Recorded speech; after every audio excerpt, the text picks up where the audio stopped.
Good morning and good afternoon. Welcome to another episode of Before Coffee. It's Wacky and Weird Wednesday, so we've got some wacky and weird stories in there, and maybe slightly wacky, but also slightly serious stories as well. So, isn't it weird what people do in this world? And we're just here watching all unfold in front of us. Unfold, that's the word? Okay, anyways, let's go ahead and start with our headlines. Today on Before Coffee. Germany lays out exercise scenario for a potential conflict between NATO and Russia. And a U.S. company has their lunar mission aborted. Was the world's oldest dog a fraud? Guinness World Records pauses title as it conducts an investigation. Iran launches attacks against 3 different countries, and we talk about the weird weather. Mr. Bates versus the Post Office, the extraordinary power of TV drama to create change. Our stories tomorrow, which is Popeye the Sailor Man Day. So I am who I am on January 17th, 2024 on Before Coffee.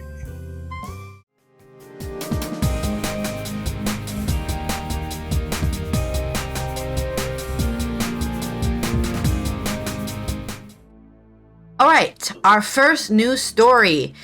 It's a little wacky, but also very serious.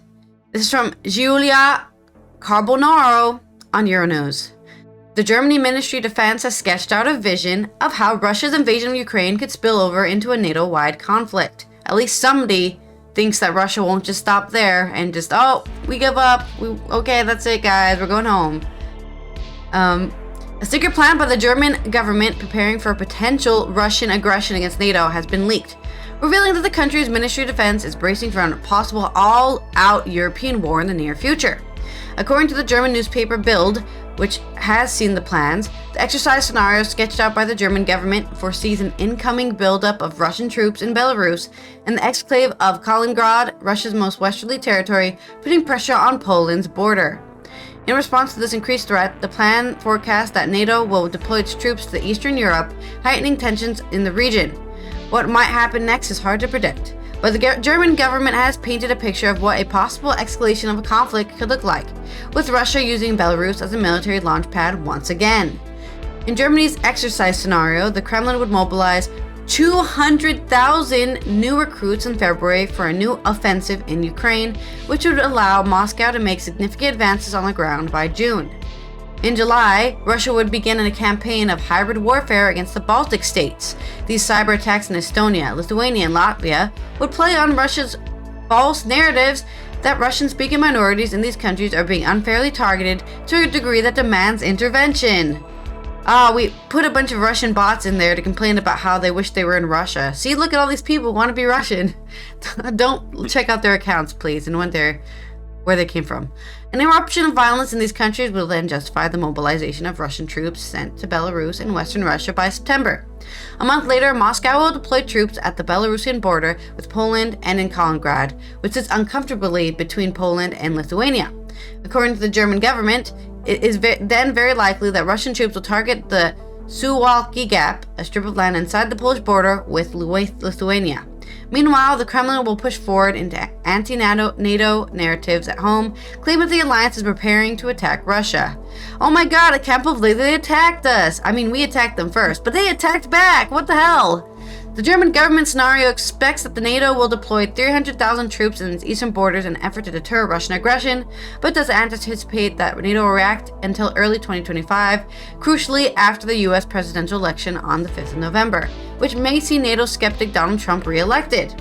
While the document is certainly frightening, it's always good to be prepared for the worst scenario and not the best scenario. A spokesperson for the German Ministry of Defense told international news media that country is not committing to one definite scenario. Basically, I can tell you that, considering different scenarios, even if they are extremely unlikely, is part of an everyday military business, especially in training, the spokesperson said. This is true. The leaking of German plans comes only days after Sweden's Civil Defense Minister Carl Oskar Bolin warned citizens that their country might soon face the prospect of war. Sweden is currently a member of the NATO alliance, but it's in the process of joining a move which has only taken following Russia's invasion of Ukraine on the 24th of February 2022. The country is waiting for the approval of the Turkish parliament and the government of Hungary, But who knows what will happen, because Hungary is one wild card in both NATO and the EU. So, yeah, that's. I literally have no idea what they're gonna plan. But there you go. There's the one of the worst case scenarios what could happen in the future if we don't continue to help Ukraine defend its borders from Russia. I don't know where they're getting those 200,000 like extra soldiers from, and that's scary to think that they still have so many extra people to. They're just gonna start, I guess, drafting everybody if that were to happen. Let them out of prison, obviously. Yeah, they're just using prison soldiers as well, and mercenaries and all sorts of things. Good news. Your sentence has been commuted to 30 days on the front. Yay! Anyway, start marching. Yay! With no training. Here's your gun. Wait, there's no ammo. Bye. That's my story. Turn?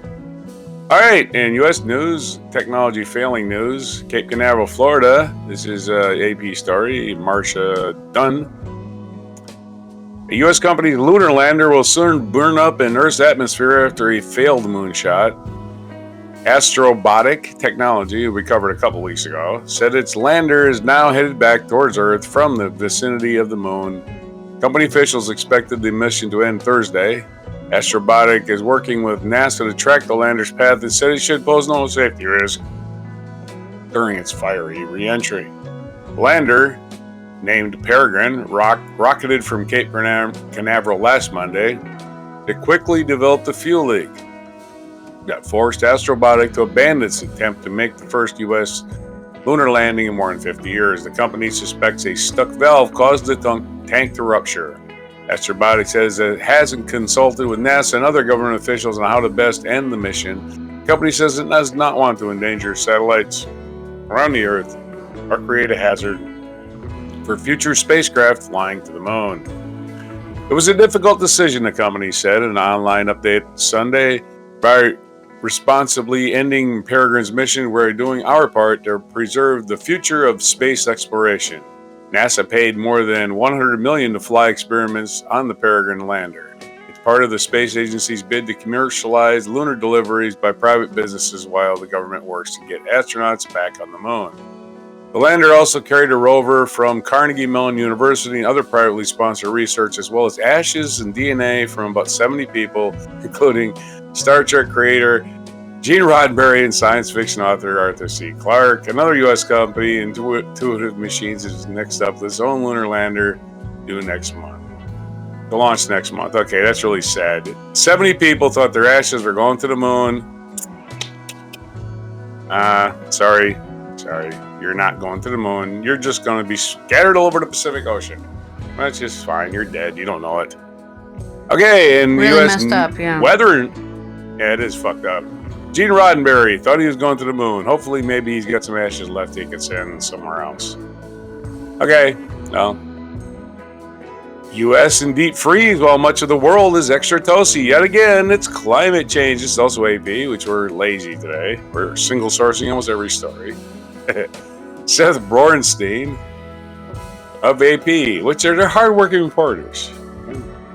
Much of the United States is shivering through brutal cold as most of the rest of the world is feeling unusually warm weather. However, strange as it sounds, that contradiction fits snugly in explanations of what climate change is doing to Earth, scientists said. It doesn't sound strange to me. I don't know why these science writers want to talk like everybody's dumb, but it doesn't sound strange to me. But you know what? I try to read as much as I can. Mm-hmm. A map of global temperatures the last several days.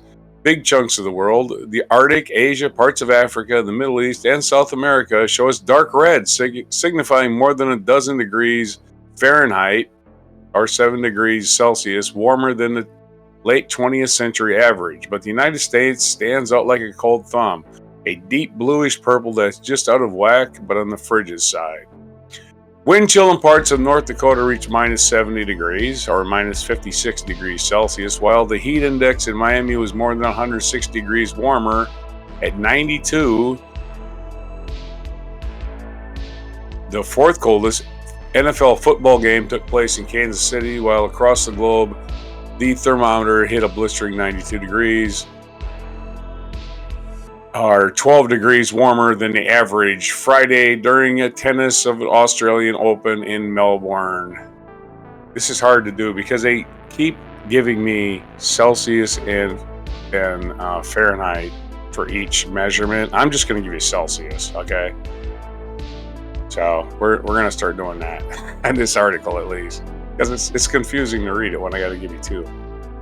Where weather was warmer than usual is happening both in the southern hemisphere, which is summer, and the northern hemisphere, which is winter. For example, Oman in the north had its warmest January ever at 26.4 degrees Celsius. Argentina in the south had a record warmest January night at 27.3 Celsius. Which, again, I'm only doing Celsius because it shortens things. If it seems as if the world has gone topsy-turvy, in a way it has, because this all comes from what is happening in the Arctic, where it used to be warming twice as fast as the rest of the planet, now it's warming 3 or 4 times faster. When the Arctic is off the charts warm, we're more likely to see frigid cold invade places like Texas that are ill-equipped to deal with it, said Jennifer Francis, a Woodwell Research Center climate scientist and a pioneer of theory of Arctic amplification, which links the cold outbreaks to climate change. Rapid Arctic warming is one of the clearest symptoms of human-caused climate change, making winter extremes more likely, even as the globe warms overall. I'm going to correct her. I have no idea why human-caused climate change is the only way this could happen, right? Climate change is climate change. Yeah. And saying that it's human-caused in the middle of your sentence with no proof that it's human-caused destroys your credibility, right? Yeah, I get what you're saying. Like, a lot of it is human-caused, yes. But saying that this specific climate change is human-caused, yeah. It says rapid Arctic warming is the clearest symptoms of human-caused climate. No, it's a clearest sign of climate change. Yeah. Saying it's human-caused is it's absurd. It's irrelevant to the statement. Yeah, you're right. Yeah, you see what I'm saying. The way the cold is invading through the weather phase, that is becoming increasingly familiar to Americans. The polar vortex. It is a weather term that goes back to 1853, but has only frequently been used in the past decade or so. It's only been frequently used by the internet in the past decade or so, because the internet didn't exist before, like 25 years ago. That could be because the stabs are happening more often, said winter weather expert Judah Cohen of Atmospheric Environmental Research, a commercial firm outside of. I've heard of polar vortex back in the 70s. I don't know what this guy's talking about. The polar vortex is a strong, icy winter weather that usually stays over the top of the planet, penned by strong winds that whip around it, Cohen said. It's like an ice skater spinning rapidly with her arms tucked in, he said. But when the polar vortex weakens, the arms start flailing out, the skater slips, and all the cold air then gets released away from the center of the polar vortex. That's not a bad explanation. The current cold outbreak is consistent with Arctic change and the polar vortex, Cohen said. What we found is that when a polar vortex stretches like a rubber band, severe extreme weather is much more likely in the United States. That where it tends to be focused in January, we have an extreme case of that stretching the polar vortex. This one is stronger and may last longer than most, Cohen said. So the weather is going to get weirder and weirder, and the problem with a lot of people when they hear the word global warming. Yeah. And they go, wait, it's winter and it's snowing. It can't be global warming. And it's like, yeah, but you're in Texas and you're getting 40 feet of snow. Don't you think that's a little odd? But yeah, or but that's places where it usually snows, it's only snowing 10 inches instead of 40 inches. And you're like, hey, the last 20 years in Michigan, it used to snow 40 inches, and now it's barely even getting that much, Or you can be the morons that I heard interviewed in Iowa during the Iowa caucuses saying, the government's controlling the temperature. Oh, okay. So humans aren't causing climate change, but the government can control the temperature. What's it like in your little mind? Well, the government How does your mind even work? Lizard men in disguise, so they're not humans. Yeah, there you go. Humans cannot affect the climate, but the government's controlling the temperature. There you go. That's your little logic bag they gotta live in. Back to you. All right. In wacky news, wacky and weird news, we've got the world's oldest dog, or is he? This is Angela Simons with AP. Guinness World Records has suspended Bobby's title as it posthumously investigates claims. When Bobby, the world's oldest dog, celebrated his 31st birthday last year, the world celebrated with him, and when he passed away in October, the world mourned. But now his record-breaking title is in question. After vets and other experts raised suspicion about Bobby's age following his death, Guinness World Records has launched an investigation. While the review is ongoing, it has suspended Bobby's title and temporarily paused applications for the title of the world's oldest living dog and oldest dog ever. While our review is ongoing, we have decided to temporarily pause both the record titles for the oldest dog living and ever just until after our findings are in place. The Guinness World Records told the agency, the Associated Press by email on Tuesday, which was the 16th of January. Bobby was a purebred Rafeiro de Alentejo, a Portuguese breed of livestock guardian dog that usually lives 12 to 14 years. Those carrying extra weight like Bobby often don't make it to this age. Guinness World Records said it had received a correspondence from some vets questioning the dog's age and took note of public commentary from vets and other professionals. Naysayers said the claim of Bobby's age rested on the owner's word, and eagle-eyed detectives pointed out that online images of the dog from the 90s showed him with different colored paws, according to the UK newspaper The Guardian. His exact age could not be verified by genetic testing. Tech and culture magazine Wired launched an investigation in December that found the Portuguese government database registers pets and had never been contacted to confirm Bobby's age. The previous record was held by Bluey, an Australian cat dog who died in 1939 at the age of 29 years and 5 months. Bobby's owner says the accusations are false. Bobby lived his entire life with the Costa family in the rural village of Congueiros in Lleida, western Portugal. He narrowly escaped death after he was born in an outhouse where they stored wood in 1992. His owner, Lionel Costa, claimed that the vets are trying to smear Bobby's legacy because eating human food was cited as one of his secrets to old age, something that is often not recommended by pet experts. News agency Reuters reports. Bobby's title is currently on pause while Guinness World Records conducts his review, which is said it should last no longer than 3 months. And that is why this is your wacky and weird news story from me, because who the hell cares? Like, oh my god, I'm a vet and I don't think that dog was really... Who cares? He died. He's a dead dog. Oh yeah, but it wasn't the real oldest dog ever. Why are you... Like, why? What is wrong with people in this world that they're just like, oh my god, the Guinness World Records? Okay, let's make this straight now. It's not a very high-standing organization. Okay, you can pay to get one. You give them a bunch of money. You say, I want the Guinness World Record for licking the most light bulbs, and they'll give it to you. And then you'll be like, yeah, look at me, I'm so great. It's just a freaking vanity project to make you feel good about yourself. Let the freaking Rafeiro, oh sorry, not that. What was his name again? Let Costo feel good about having the oldest dog in the world. It doesn't really matter anything. No one cares. That sounds. And I can't believe these vets were like, this isn't real. And I'm going to email the Guinness World Records and make sure they know that dogs can't live to be 31, especially if they eat human food. Sorry, what were you going to say? What's the Guinness record for drinking Guinness? I have no idea. They better have one. Yeah. Otherwise, they're missing a golden opportunity. But that's what it is. It's just a funny little book that lists a bunch of things that people have done to make themselves feel good. And it was a paperback, and it was 4,000 pages thick. Exactly. Paperback. And nobody should be, It was a paperback that you could kill a bear with. That's a nice... Yeah, and you shouldn't have to wrestle a bear to decide who has the oldest dog ever. Like, I just don't see... This is why it's wacky, because it's not important. Your story. Sounds like a bitch.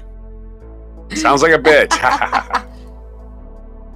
Anyway, from bad puns to Iran just decides, hey, we're going to attack everybody. That's right. Iran has launched attacks at Pakistan, Baghdad, and Syria inside those 3 countries. So at least 2 different stories. Let's do 2.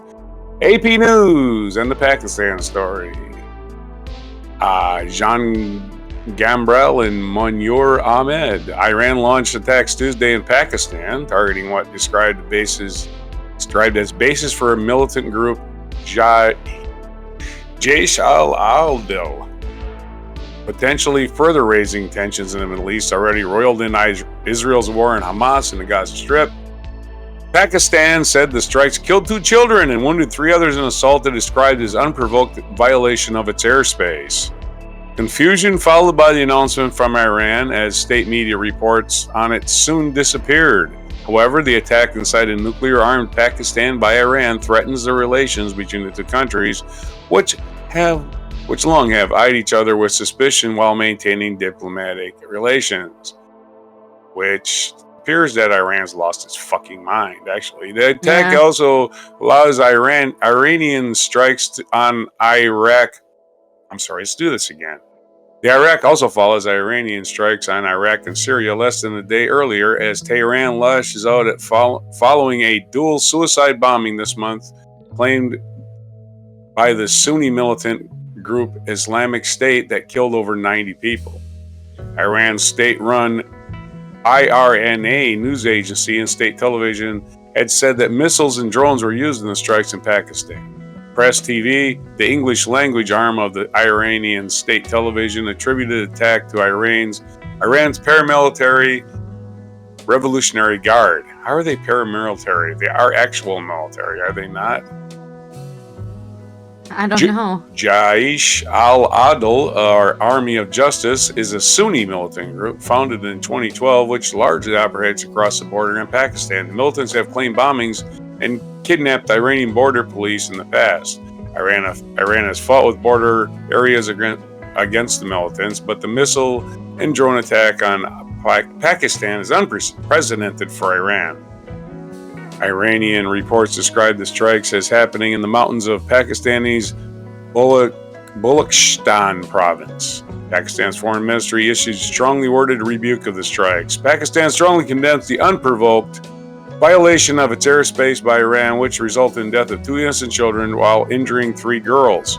The violation of Pakistan's sovereignty is completely unacceptable and can have serious consequences. It added, Pakistan has always said terrorism is a common threat to all countries in the region that requires coordinated action. Such unilateral acts are not in conformity with good neighborly relations and can seriously undermine bilateral trust and confidence.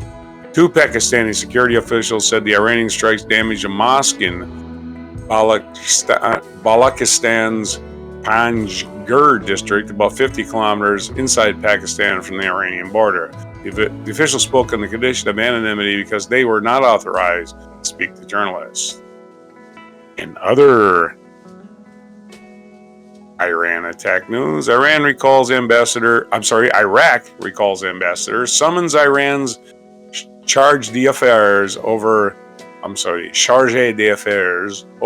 strikes in Erbil. This is from Salar Salim and Omar Albam. Iraq recalled its ambassador from Tehran for consultations and summoned Iran's charge d'affaires in Baghdad on Tuesday in protest over Iranian strikes on northern Iraq that killed several civilians.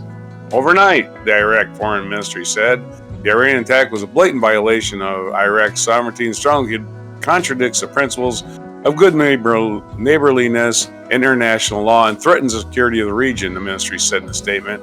Iran fired missiles late Monday at what it said were Israeli spy headquarters in an upscale neighborhood near the sprawling U.S. consulate compound in Erbil, the seat of Iraq's northern semi-autonomous Kurdish region, and its targets linked to the extremist Islamic State group in northern Syria.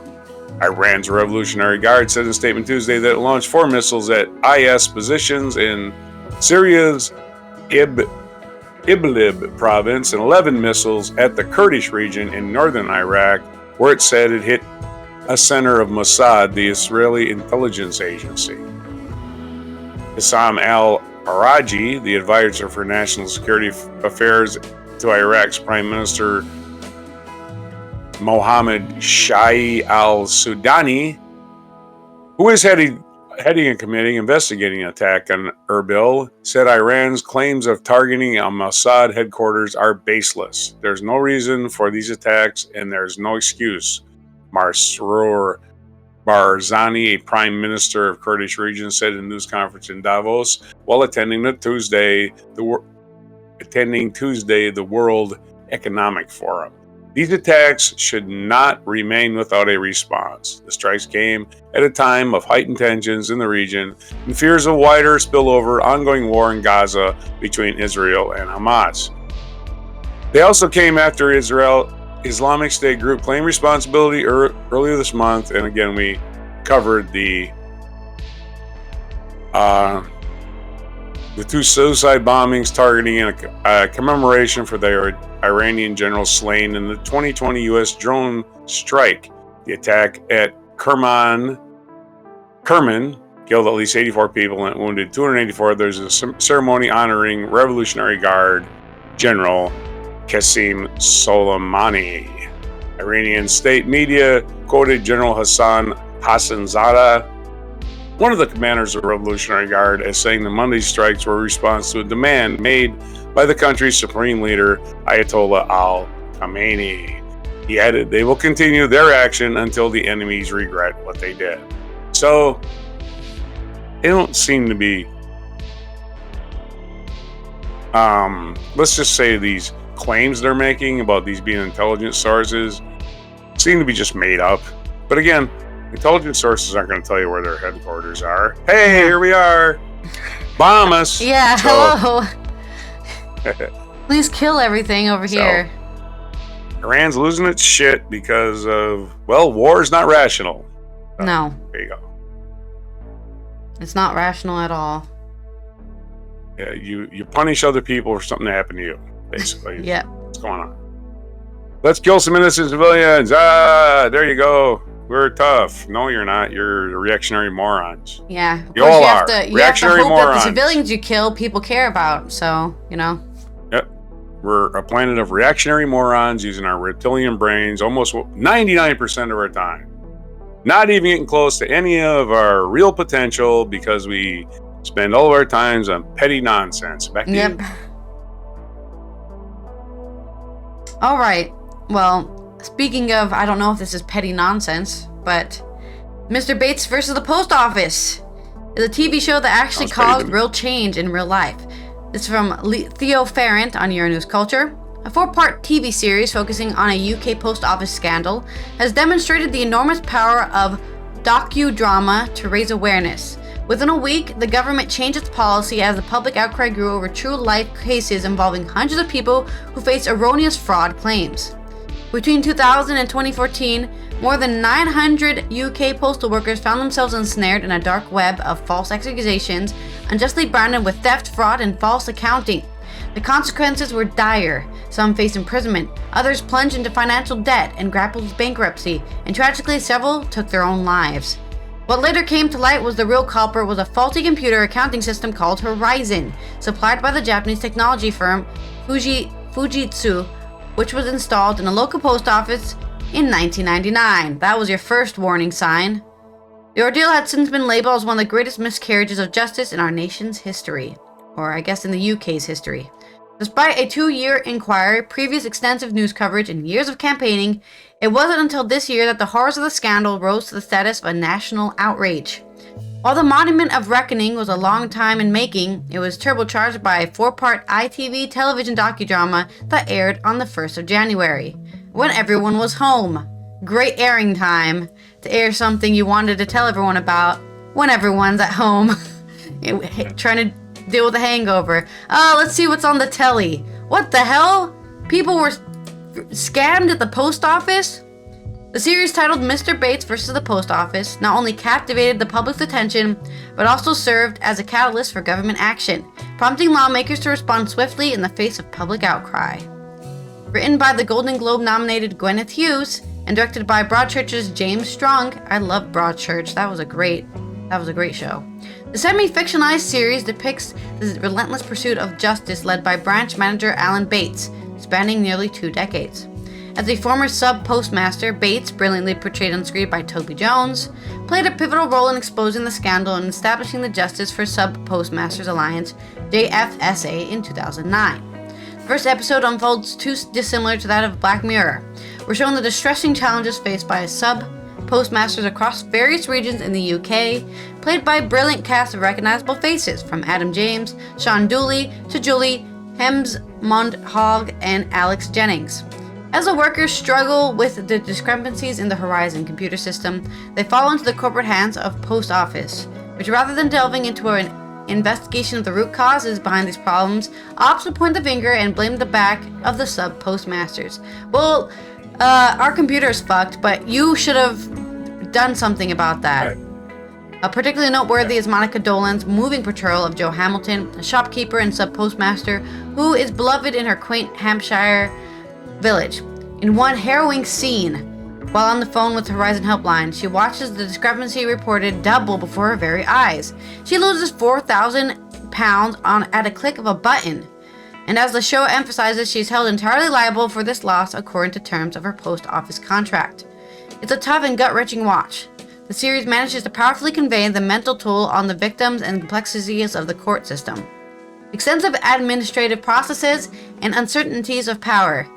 You feel the distress of each character as they grapple with the realization that the numbers simply do not add up, because the computer program is making them up. But the viewing experience isn't merely stress-inducing. It also elicits a profound sense of anger.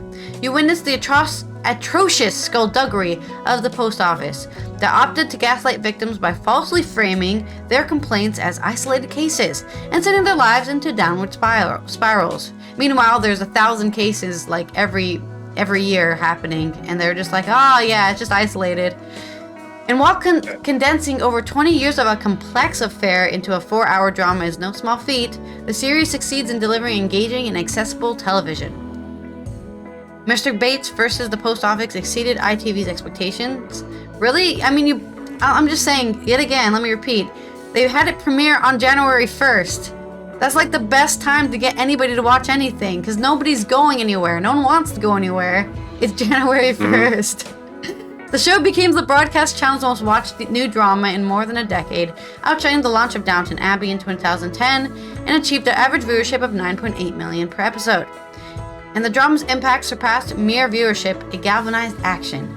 Following the show's release, more than 1 million people signed an online petition calling for former Post Office chief Paula Venables, portrayed in the series by Leah Williams, to lose her Commander of the Order of the British Empire title she received in 2018. She has since said she will relinquish the honor.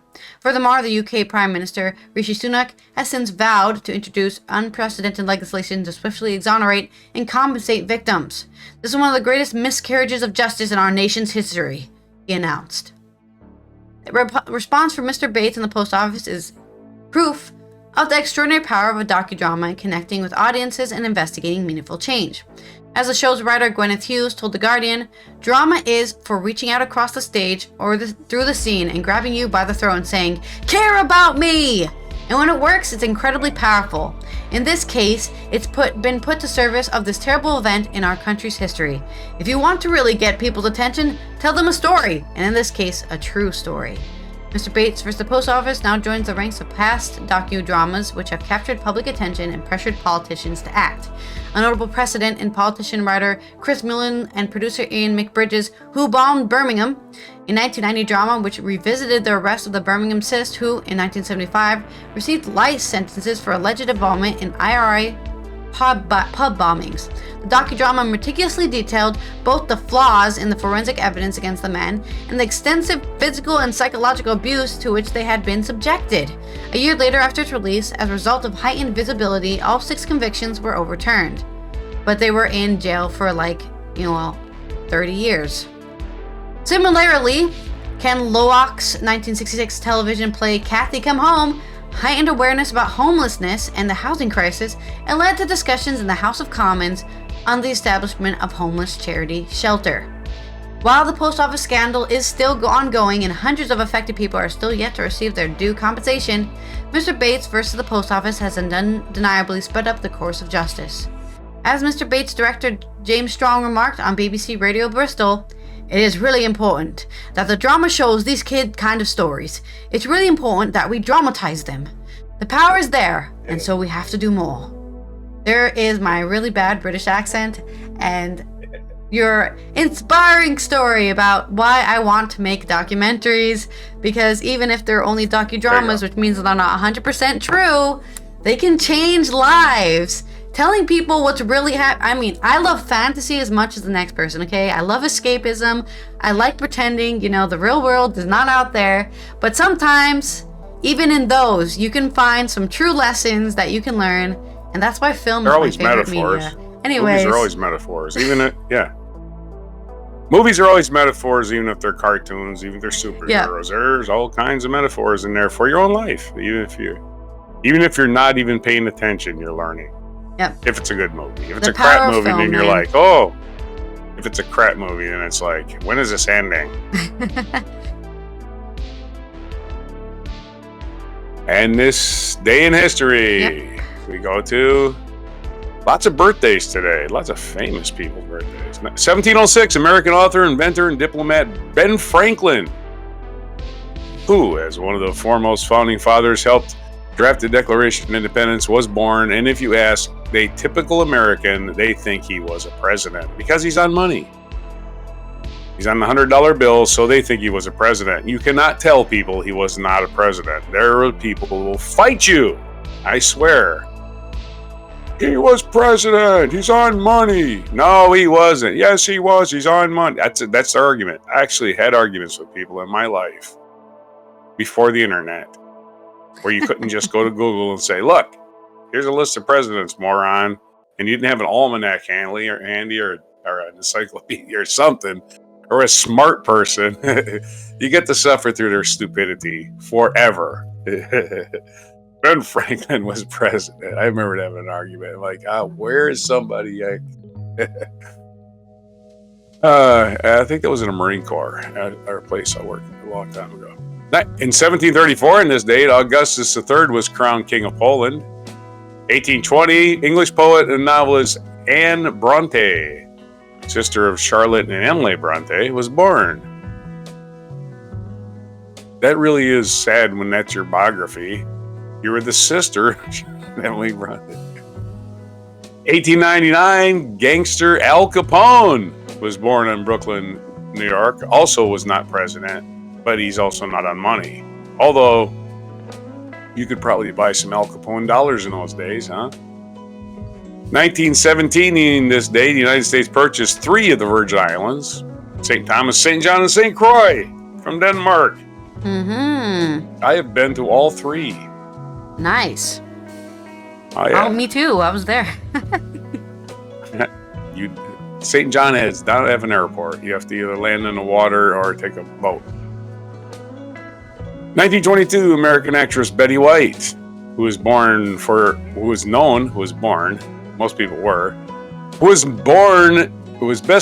her comedic work on numerous television shows, was born this day in 1922. So happy 102nd birthday to Betty White. 1929, this date, the cartoon character Popeye was a sailor known for his love of spinach.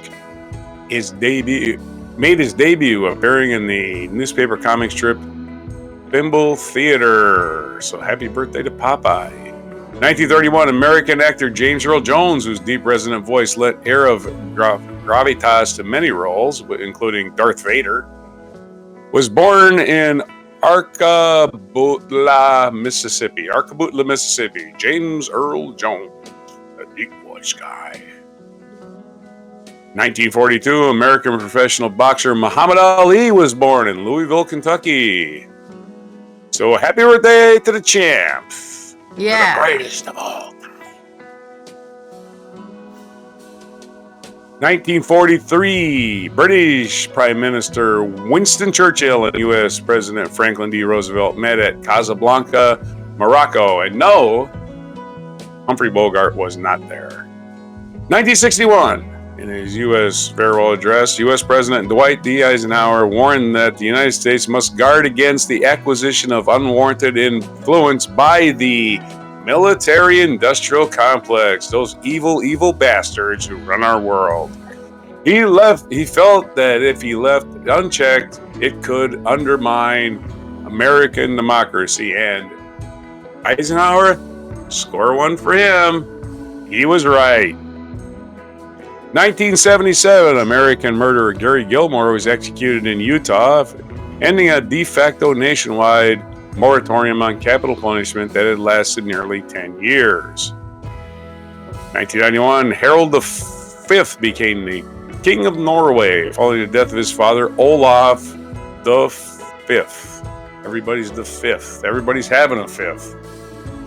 1995, a large-scale earthquake struck Osaka Kobe metropolitan area, killing 6,400 people and causing major damage. In 2008, American-born chess player Bobby Fischer became the youngest grandmaster in history. When he received the title in 1958, I don't think he didn't win it. I don't think he received it. Died at the age of 64 in Reykjavik, Iceland. Famously an American expatriate and a bit of an eccentric, let's put it that way.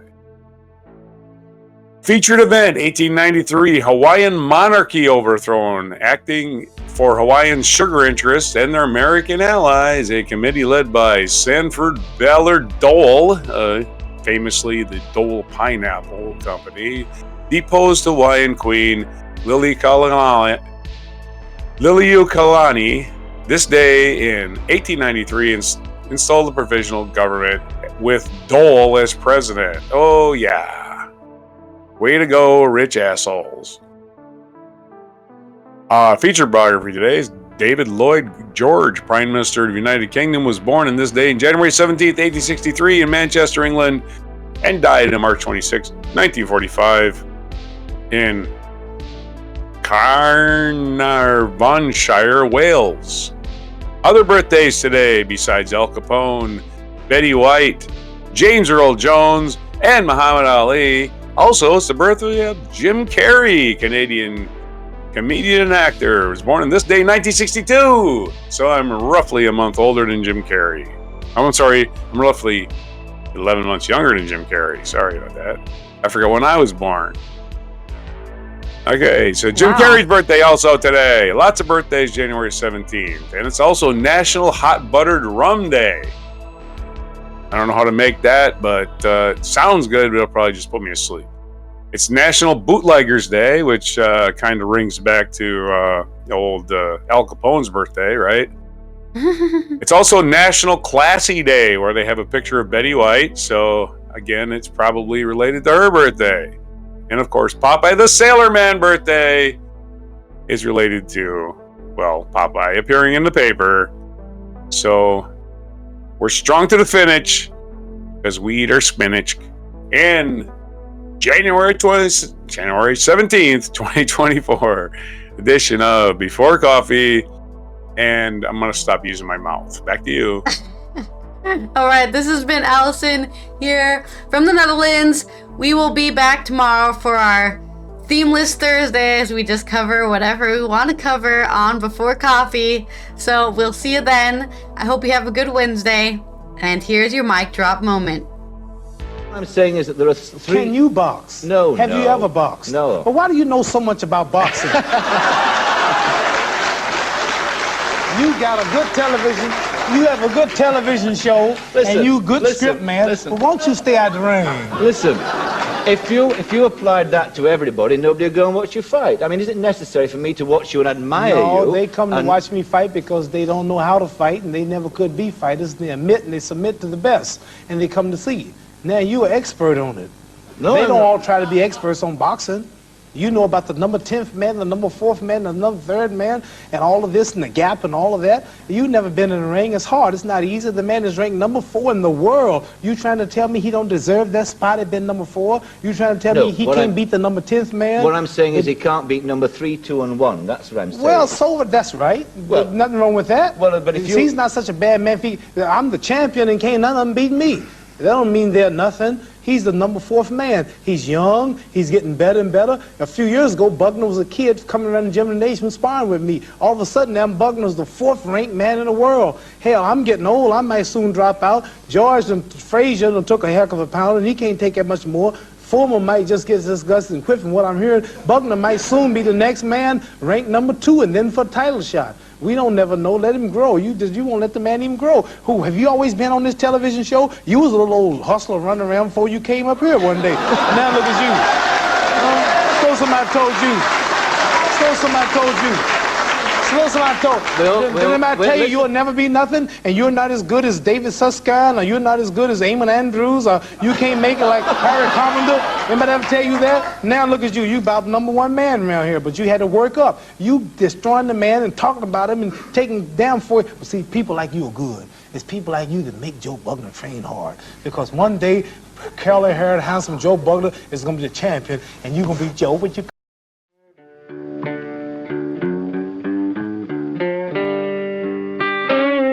Be sure to hit the like, subscribe, and notify buttons, and follow our other channels, Toxic Alley, History of Gravy, and Scratchy Old Records.